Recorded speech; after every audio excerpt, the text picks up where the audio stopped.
मैं डॉक्टर अमित भटनागर पंतनगर कृषि विश्वविद्यालय में प्रोफेसर के पद पर कार्यरत हूं और मैं अपने इस चैनल के माध्यम से ये प्रयास कर रहा हूं कि किसानों तक कृषि की सही जानकारी पहुंचे और वो वैज्ञानिक कारणों को भी जान सकें ताकि उनका खेती में ज़्यादा से ज़्यादा लाभ हो।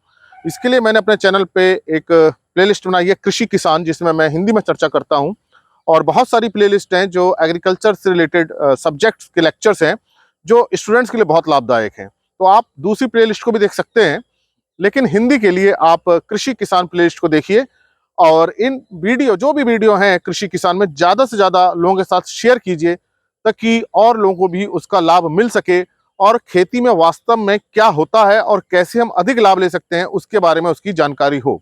बहुत से हमारे भ्रम होते हैं, बहुत सी हमसे गलतियां होती हैं जिसकी हमें जानकारी नहीं होती, बहुत सी तकनीकी जानकारी हमें नहीं पता होती, बहुत से वैज्ञानिक कारण हमें पता नहीं होते। तो मेरा यही प्रयास है कि आप लोगों को उसकी तकनीकी जानकारी पता हो, वैज्ञानिक कारण पता हो, ताकि आपको पता चल सके कि खेती में क्या सही है और क्या गलत है, ताकि सही को हम आगे बढ़ाएं और जो गलती हमसे हो रही है उसको हम दूर करें। तो इसी क्रम में आज जो मैं आपसे बात करना चाह रहा हूं वह है फास्फोरस खाद। क्या जमीन से उसका नुकसान हो जाता है? क्या जमीन में वो पानी के साथ नीचे बह के चली जाती है या उसकी गैस बन जाती है? देखिए, जो नाइट्रोजन है उसके बहुत सारे नुकसान होते हैं जमीन के अंदर। उसकी गैस भी बन जाती है, जब हम यूरिया डालते हैं गैस बन के भी निकलती है और जमीन में नीचे पानी के साथ बह के भी चली जाती है, जिसे हम निच्छालन कहते हैं। तो जो नाइट्रोजन है यूरिया के रूप में खास तौर से उसके तो बहुत ही ज्यादा नुकसान है। अगर हम पोटेशियम की बात करें, पोटेशियम खाद की, तो इसके ऊपर भी मैंने एक वीडियो बनाया है। पोटेशियम खाद का जो नुकसान होता है वो पानी के साथ बह के नीचे चली जाती है, जड़ छेद से नीचे चली जाती है, जिसको हम लीचिंग कहते हैं। नाइट्रोजन की तरह इसका भी नुकसान होता है, लेकिन पोटेशियम का गैस के रूप में नुकसान नहीं होता है।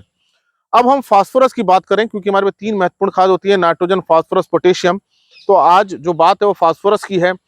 फास्फोरस देखिए जमीन के अंदर जाके फिक्स हो जाता है। इस पे भी मैंने एक वीडियो बनाया है, क्यों स्थिर हो जाता है। बहुत रिएक्टिव है, बहुत ज्यादा रिएक्शन करता है। तो जब हम फास्फोरस खाद डालते हैं, चाहे वो एनपीके के रूप में हो फास्फोरस, चाहे वो एसएसपी में हो, चाहे वो डीएपी में हो, मिट्टी में जाके मिट्टी के जो दूसरे तत्व हैं उनके साथ वो रिएक्शन करता है, ऑर्गेनिक मैटर उसके साथ रिएक्शन करता है और स्थिर हो जाता है। अब जब बारिश का पानी या सिंचाई का पानी जब बह के नीचे जाता है जड़ से नीचे, तो इसके साथ नाइट्रोजन चली जाती है, पोटेशियम चला जाता है, लेकिन फास्फोरस का नुकसान नहीं होता है। तो एक तरह से फास्फोरस हमारा बच जाता है। तो जो हाई रिएक्टिविटी है, जो इतनी सक्रियता इतनी ज्यादा है फास्फोरस की, उसकी वजह से ये जमीन के अंदर ही बना रहता है। तो एक तो जड़ क्षेत्र से नीचे नहीं जाता है पानी के साथ, और दूसरा इसकी गैस भी कोई नहीं बनती है कि हमने कोई खाद डाली फास्फोरस की, उसमें फास्फोरस निकला और गैस बन के हवा में चला गया, वो भी नहीं होता है। तो ये एक अच्छा इसका ये है कि जमीन के अंदर ही रहता है। लेकिन इसके साथ समस्या क्या है, ये दूसरे तत्वों के साथ इतना ज्यादा रिएक्शन कर लेता है और स्थिर हो जाता है, फिक्स हो जाता है, पौधों को मिल नहीं पाता, घुल नहीं पाता है और घुलनशील हो जाता है। तो ये समस्या है, और घुलनशील हो जाता है, स्थिर हो जाता है, लेकिन जड़ के नीचे नहीं जाता है। तो फास्फोरस का नुकसान नहीं होता है। तो इस बात से निश्चिंत रहिए, आप जो भी खाद डाल रहे हैं फास्फोरस की, वो जमीन के अंदर ही रहेगी। लेकिन समस्या क्या आएगी कि वो घुलनशील नहीं हो पाएगी, पौधों को नहीं मिल पाएगी। अब आपने एक सीजन में खरीफ में फास्फोरस खाद डाली, बहुत पौधों को नहीं मिल पाएगी, ऐसी रह जाएगी। फिर आपने दूसरे सीजन में डाली, फिर फास्फोरस उसी के अंदर ऐसा रह जाएगा। तो आप हर सीजन में हर फसल में फास्फोरस खाद डालते रहते हैं और वो फास्फोरस जमीन के अंदर ही बना रहता है, बढ़ता रहता है, लेकिन अघुलनशील रूप में। तो पौधों को चाहिए घुलनशील रूप, तो इसके लिए हमें घुलनशीलता बढ़ाने का प्रयास करना चाहिए। तो इसके लिए हमें जैव उर्वरक जो होते हैं, फास्फोरस घुलनशील उर्वरक जो होते हैं, पीएसबी जिसे हम कहते हैं, या पीएसएम हम जिसे कहते हैं, उसका प्रयोग हमें करना चाहिए ताकि इसकी घुलनशीलता बनी रहे। लेकिन आज आपको ये समझने की बात है कि जो फास्फोरस खाद है वो जमीन में पानी के साथ बह के नीचे नहीं जाती है, ना ही ये गैस बनती है। हाँ, अगर मिट्टी बह के जाती है खेत से बाहर तो फिर इसका नुकसान होता है। मैं पहले भी कई बार बता चुका हूं, मिट्टी का नुकसान मतलब हर चीज का नुकसान, क्योंकि मिट्टी में ही जैव पदार्थ है, मिट्टी में ही ह्यूमस है, मिट्टी में ही नाइट्रोजन है, मिट्टी में ही पोटेशियम है, फास्फोरस है, कैल्शियम है, मैग्नीशियम है। तो मिट्टी अगर उड़ के जाती है, हवा से उड़ के जाती है या पानी के साथ जाती है, तब फास्फोरस का उसमें नुकसान होता है।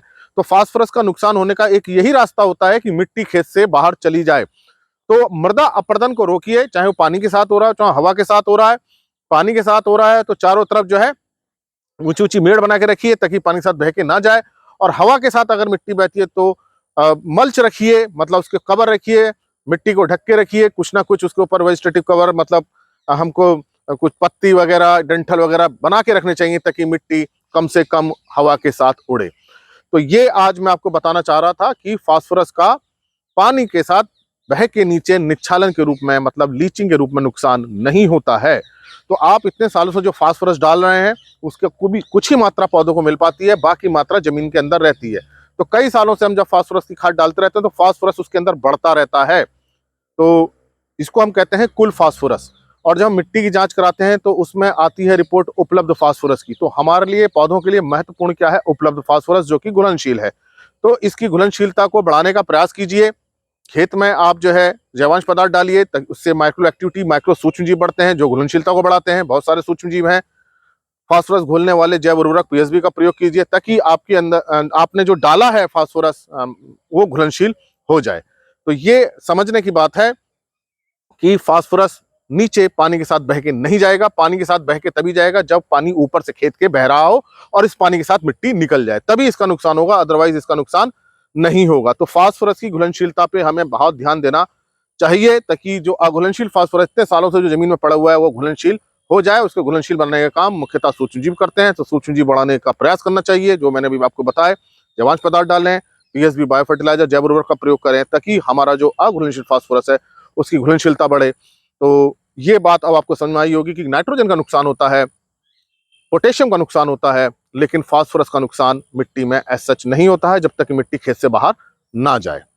तो आप अपने खेतों में मृदा अपरदन को रोकने का प्रयास करें और सूक्ष्म जीवों की संख्या बढ़ाएं, जैवांश पदार्थों का प्रयोग करें ताकि फास्फोरस की उपलब्धता पौधों को मिल सके और जो अघुलनशील है उसकी घुलनशीलता बढ़े। तो मेरी ये बात आप ज्यादा से ज्यादा लोगों तक पहुंचाइए। मेरे इस प्रयास में आप सहायता कीजिए, आपकी सहायता की जरूरत है ताकि और लोग भी इन वीडियो को देख के जान सकें कि इतने सालों से जो हम फास्फोरस जमीन के अंदर डाल रहे हैं वो वास्तव में अभी भी जमीन के अंदर है, जमीन से कहीं बाहर नहीं गया है। अगर मृदा अपरदन नहीं हुआ है तो इस फास्फोरस को हम घुलनशील बनाएं। तो ये मेरी बात आपको अच्छी लगी हो तो लाइक जरूर करें, इससे पता चलता है कि ये चीज़ आपको पसंद आ रही है। अपने अनुभव जरूर लिखें कमेंट बॉक्स में और चैनल सब्सक्राइब नहीं किया है तो सब्सक्राइब कीजिए। धन्यवाद।